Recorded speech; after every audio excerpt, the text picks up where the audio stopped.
we've had a lot of requests for this. So script forms and script folders have become one of our most popular products. And I think the COVID pandemic really showed the necessity and how people can't get enough because of the ease and the functionality of them, but they really became very popular during the pandemic, and now everybody wants them. So I think you pretty much know Kelly and Tom, but for those of you who don't, Tom is a product engineer and Kelly is one of our account executives.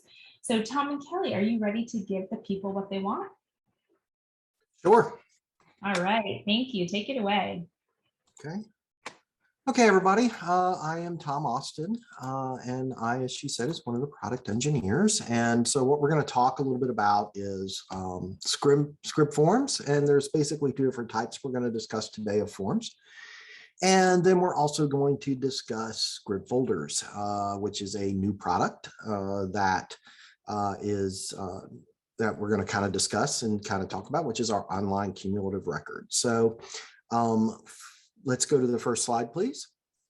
So basically, whenever you push forms out to parents, parents are going to receive a notification in their email. So the first thing we've set up is that they would get a notification in their email every single day, reminding them that they have forms that they need to complete. In order to complete those forms, they have to go to the family dashboard, where even when you log into the family dashboard, if you see in the screenshot, they have telling you a warning saying, hey, you have 9 open time-sensitive tasks. So in order to complete the task, you would click on that complete open tasks button.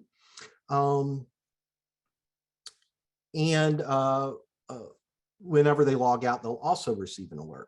Okay, so this is the home page. This is where families would be able to see where the forms are. And on the left, you can see that you have the children. So in this case, we have 4 children and each have a different number of tasks. As you can see, you've got like 1 open task and 2 completed tasks for Amy, 2 open and 1 completed for Boom Boom, and so on. In order to be able to work your tasks, you would actually click on the student. And so then when you click on the student, it will open up their tasks. Now, forms can be sent out based on grade. They can also be tied to enrollment. So if you have Scrib Enroll and you have either annual renewals tied into Scrib Enroll, you can tie these as part of that. You can also we can push them out any time of the year according to grade. So if you need to send them out to the whole district, we can do that. If you say we only need to send it out to the elementary students, we can do that as well. So you can send out different forms based on different grades as well. So for example, a FERPA form is going to have a different questions based for a kindergartner than it will for a high schooler. So a high schooler they're going to answer questions about military and going to colleges and universities, where a kindergartner is not going to do that. So we can adjust the forms accordingly according to grade. Okay, next slide, please. So from here, you can see I've clicked on Bam Bam, and Bam Bam has incomplete and complete tasks. Up at the top in the yellow are his incomplete tasks. And then at the bottom in green are the completed tasks. Okay, so I can then see the title of each of my tasks. I can also see where it has the deadline. So the deadline can be a certain date as to when these need to be done by. If you could go to the next slide, please. So then from here, they would go into their configured questions. Okay, so one of the things, and this is just like all of our other products that are public facing, it can translate into 109 different languages. So we have an enhanced version of Google Translate that we use. So if parents can choose whatever language that they feel most comfortable in or their home language, and then they can complete those forms that way. When we create a form, we can create a form we can create different types of questions, because that's we can create drop downs, we can create multi-selects, we can create select questions, fill in the blank, essay questions, we can require parent initials, and we can require student initials. So we can have those initials requirements as well. Next page, please. So from here, we would have the parent signature. So when the parent signs, one of the things that we are recording, if you look to the left of that signature, is the IP address and the date and the time of the signature. So the parent would then be able to make that sign, and then they would click submit. So we're going to talk for a second about reporting. So every single form that is created in script forms is going to have an associated report. Okay, so this is an example of one of those reports. So in this report, we would be able to pull down, and we're going to have information such as the parent information, the student information, the student ID, the current school, their zone school, their current grade, all of that information. The other thing that you're going to also get is where they are. So if you look in the highlighted boxes, the first box says engagement status. And in that engagement status, it's telling you whether it's open or completed. A completed form is a form that's been completed by the parent, and an open form is a form that the parent has not completed yet, and we're waiting. And then next to that is the completion date. So then you can actually have the date and time that it was completed. Okay. Can you go back? Thank you. One of the things about this form one of the things about this report is also is impact aid. So we have worked with the U.S. Department of Education on impact aid. And so basically what we can do is you can set up a form for you to complete and have your parents complete. And we pull the data that's necessary in order for you to build the reports to go to the Department of Education and be able to do all of that electronically for impact aid. One of the things that they had us do actually was to create the IP address on the report, just so that you can have they would be able to verify the signature. So we also have the reports that are going to be used for the Department of Ed. Next screen, please. So here we go on to the back end. So this is where you would be able to view the documents. Now, this is sort of a preview to the online cumulative folder. And this is actually the same area is where these forms are created. So anybody that has script forms is actually using part of the online cumulative record. So in this particular record, you can, from here, you can actually view the documents. So the little blue links are the documents that are that you can view, and you can click on those links.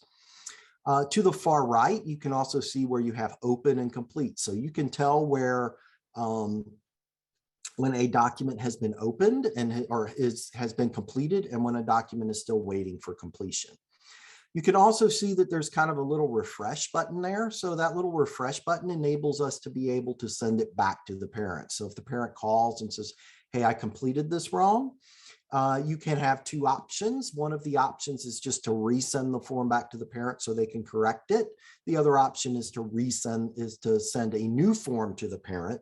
So then you could have a copy of the old and a copy of the new. Next slide, please. In order to, from here, you can click and you can send an individual form to a parent. So we have the ability that if you need to send forms to a parent, you can do that. So one district I know of, what they will do is the parent calls and the parent says, hey, Johnny needs to be able to take ibuprofen, he sprained his ankle. And they will send the form that requires them to do that to the parent that allows them to do that. That permission form, and then the parent can submit the form via their family dashboard. Okay, so those are the script forms that we deal with for that we have for parents. We also have forms built in for internal use. And so some of our clients came to us and they said that, that they need to have a way to have some workflow built into the forms. And in order to have the workflow built, they need to have some of the workflow built into the forms. And they asked us to set that up as a way similar to some other products that are out there.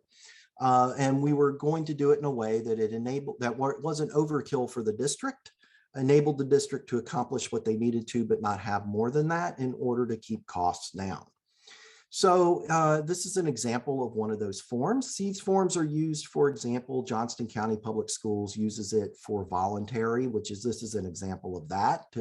If teachers want to volunteer for like drama or want to volunteer to be a coach or something like that, they have a process built in where the employee completes the form. The form is then sent to the principal, and then the principal will complete and sign that form and send it forward. So I'm gonna walk you through that as we go here. So in this example, what happens is there's a link, and so in the first section where it says teacher name, you would put the teacher. The name of the teacher would go into there along with the email address, and then the recipient is going to be who has to review it. Now, in this case, we have only one recipient, but we can have as many recipients as you need. So if you needed to go to 3 or 4 people in the workflow, we can certainly do that as well. Next slide, please.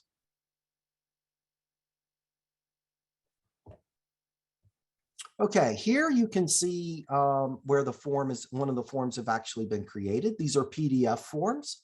And so in this case, this person completed Captain Caveman completed this form, and you can see where the form was completed and he signed at the bottom. So what happened?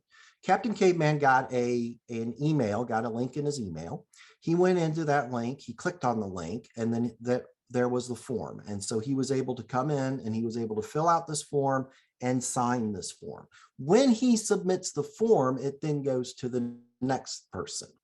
Next slide, please. So then in this case, the principal received an email saying, hey, you have a form to review. The principal brings it up. The principal can see the form that was completed by the teacher. And in this case, can now also sign this form and then also click submit. So they go on ahead, they can sign the form, and then they'll click submit. Now, when they do that, then the form goes into the back end where it can be viewed. So some ways that we've seen this used is I've seen we have Wilson County Schools uses it, for example, for human resources onboarding.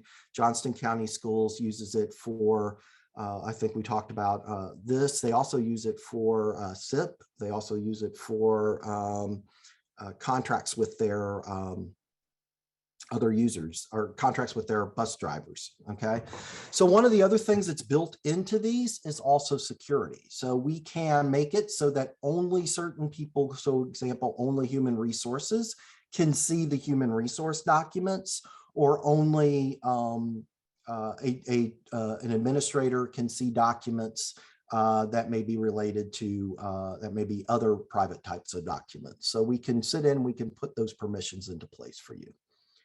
Okay, next screen, please. So now we're going to talk about script folders. So what is script folders? Script folders is a way for us to, is our online cumulative record. It is our way of being able to move everything online and eliminate paper.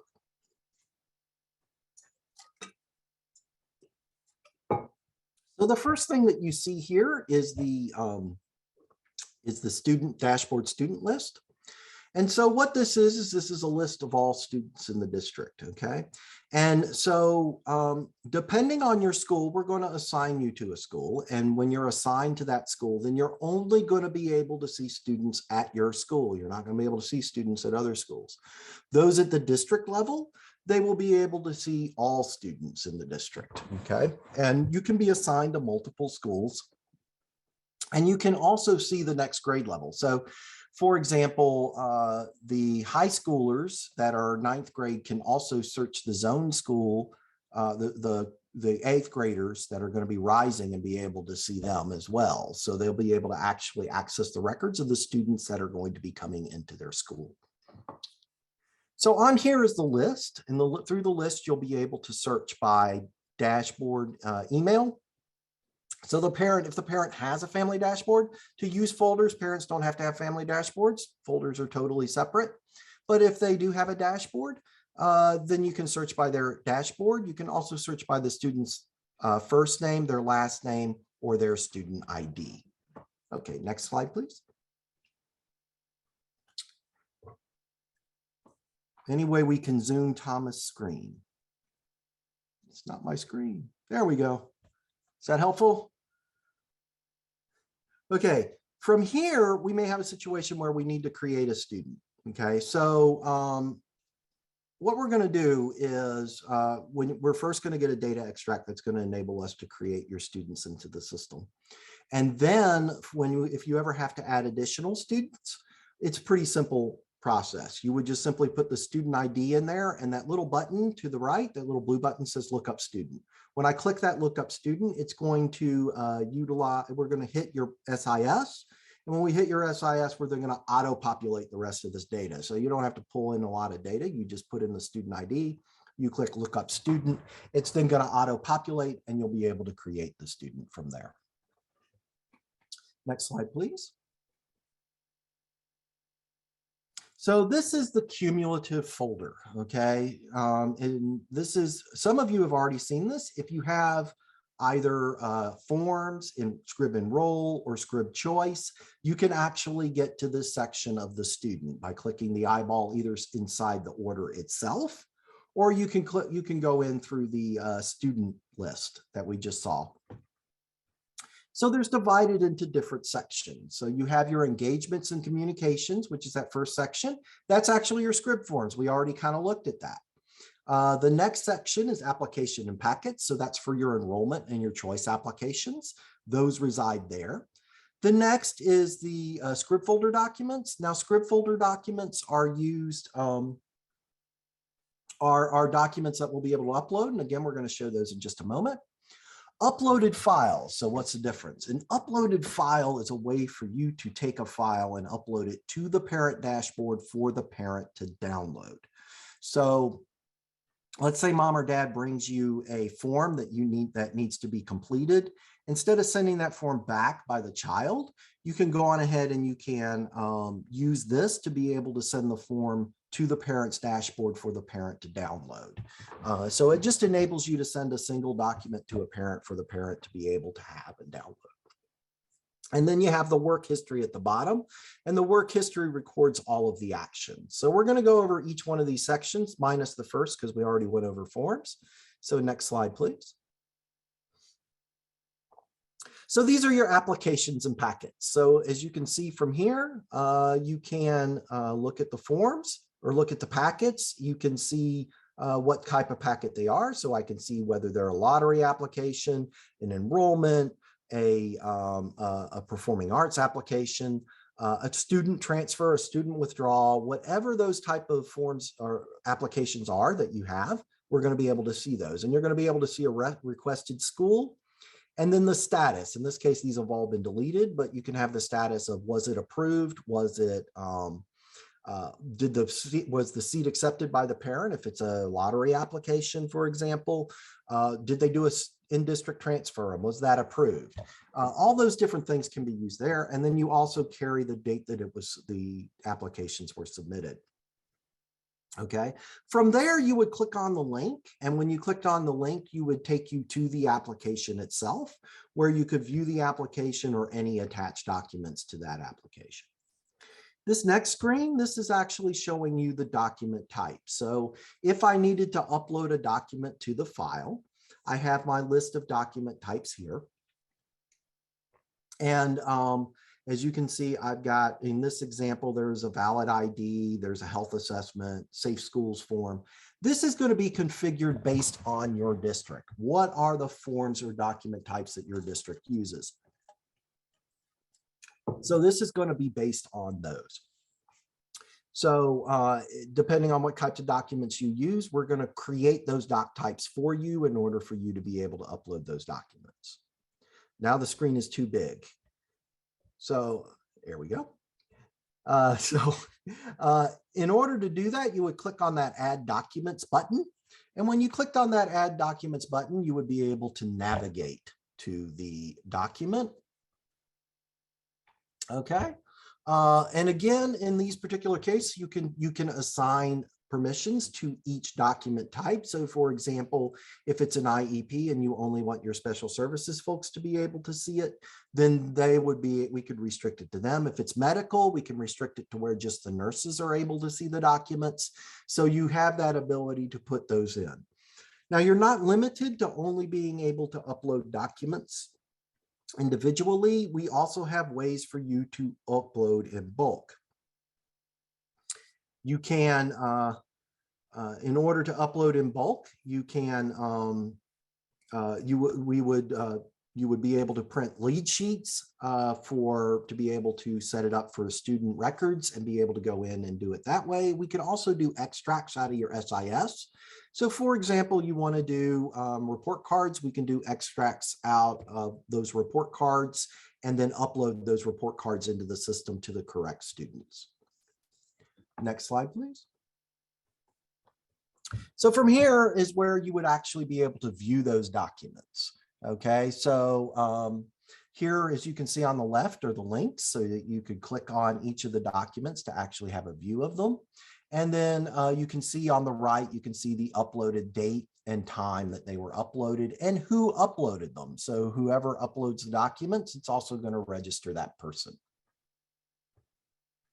Okay, next slide. When you click on a document, you're going to see it through our document viewer. Okay, so from here, you'll be able to print a document. You can download a document. You can manipulate that document. You can zoom in, you can zoom out. And so you'll be able to go in and actually manage that document from here. You also have, next slide, please, annotations. So what are annotations? So there's sometimes when you may be and you're going through a file and you need to put a sticky note on it. We have the ability to put those sticky notes on, to put stamps on, to put highlights on. But these annotations, they are temporary. They are not a permanent part of the form. They can be deleted by anyone. They're just meant for internal use so that you can come in internally and be able to highlight something or put a sticky note or put a temporary signature just to say that you saw it. Anything like that can be done, but they can always be deleted. Next slide, please. And this is your work history. So what does your work history do? Well, the work history is going to track whenever I need to see when a document is viewed. So in this case, I can see, like, for example, down at the bottom, you can see where it says the administrator viewed documents. If you highlight that little blue right there, what that'll tell you is what document it was and who uploaded that document. So anytime somebody views a document inside script folders, we're recording that into the work history. So whenever someone does it, we're going to record that into the work history so you're going to know. We're also going to track things like if you upload to a parent and a parent downloads it, and a parent downloads the form from their dashboard, it's going to record that as well. So you're going to see when the form was uploaded. You're also going to see when that document was downloaded by the parent. You can also see when students are registered or deregistered. So any type of actions that go along with the student, if the student was updated, we're going to track all of that for you in the work history. So that is the summation of script folders. Bridget, I'm going to hand it back over to you. Thank you, Tom. Oh, Kelly. We have a question, Tom. We have a question. Okay. And I think this was for script folders. The question was, how do we transfer records? I think it's how do we upload the records? Okay, so let me take both of those. So uploading the records, there's a button, the button says to add a document. And so the one way to do it is individually, where you would navigate to that, just like you would do any other type of upload, and then upload the document that way. The other way is we have bulk upload, where you can upload in bulk, or you can upload, like if we're going in and we're uploading an entire file, we can print lead sheets, put lead sheets in front of each section, scan it in, and then upload it for that person, and it'll do it all. Okay. Great. And then there's a new question that came up about creating a student account. Okay, to create that folder, it is on the student list. So I'm not sure where that slide is, but it is up at the top where the whole list of students are. Forward. Nope, nope, nope. Go forward. Back. Oh, well, yeah, go forward. 20, try like 29. There we go. Let's just go through them. Oh, keep going. Right here. Nope, nope, nope. Keep going, keep going. Keep going. See, and here I went, there we go, There we go. On this list here, there is above where it says search and clear, where you see the last name and the student ID. Above that is a plus button. You would click that plus button, and then that would enable you to add the student.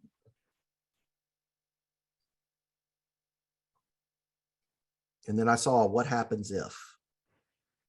So we still have a couple, I think I've got 5 more minutes, so I can. Oh, Tom, you just go. You go.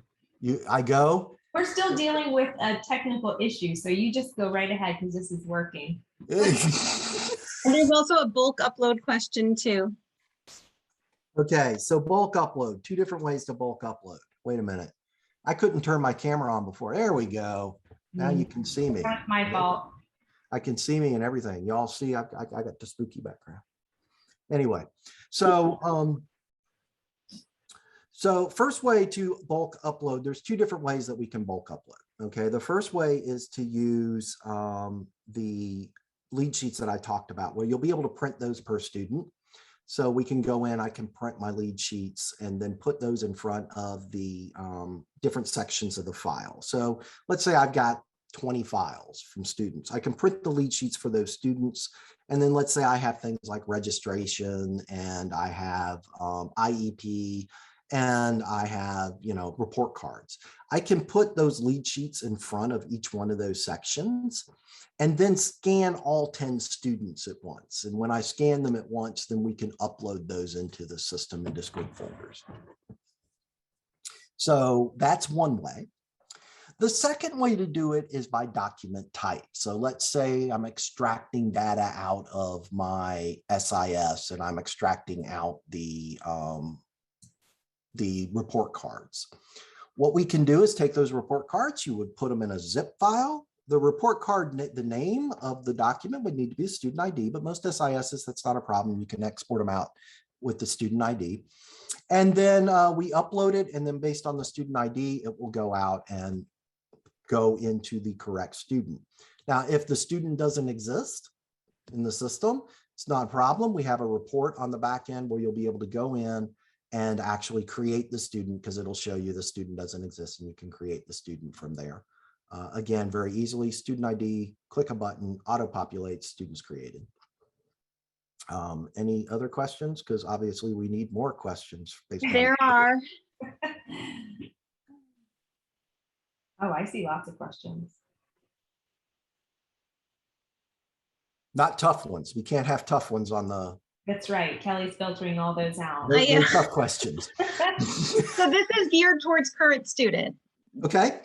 Right. Yes. So Scrib Online is for our archive for alumni students, for students that are no longer in the district, and then this is for current students. So what happens? So let's say I have Scrib folders, and now what do I do when I want my students to graduate or they move on?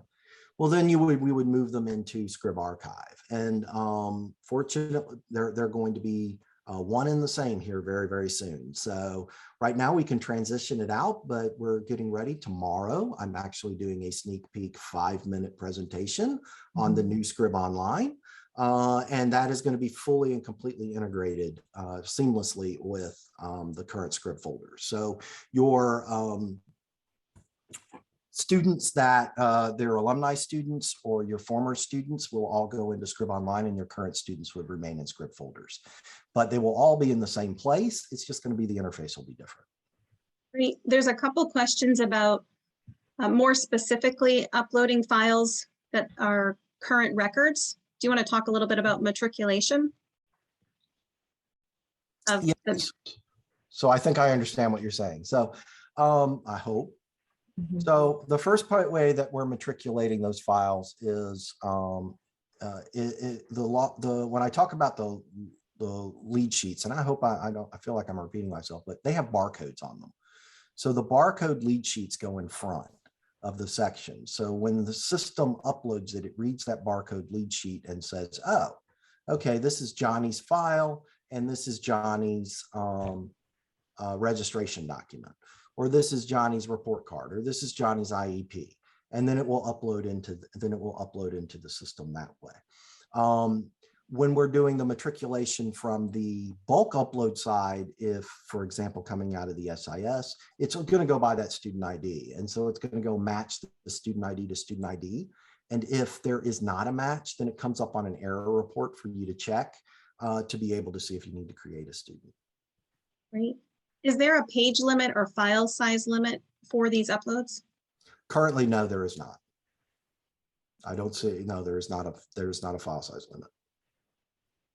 And there was a question about, would each school upload their files? This can be district-wide, right? At the district level. So each school can. I mean, of course, that's going to depend on your district policy. But yes, I mean, if we were there, we also have the option through our conversion services where we can do a lot of your scanning for you to be able to scan those existing documents or even their former documents in and get those into the system.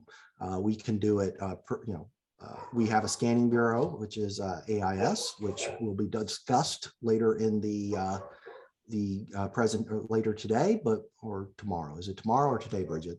It's tomorrow. It's tomorrow. Yes. So you got to stick around tomorrow. So you got two things for tomorrow. First thing for tomorrow is the conversion services, where you're going to learn about how we can scan those documents for you. And the second thing is the sneak peek of the new Scrib Online. So two things. I diverted then. Did I answer the question? I think we addressed them. I'll go through we'll make sure we answer all questions, but I think I addressed the questions that came up from here.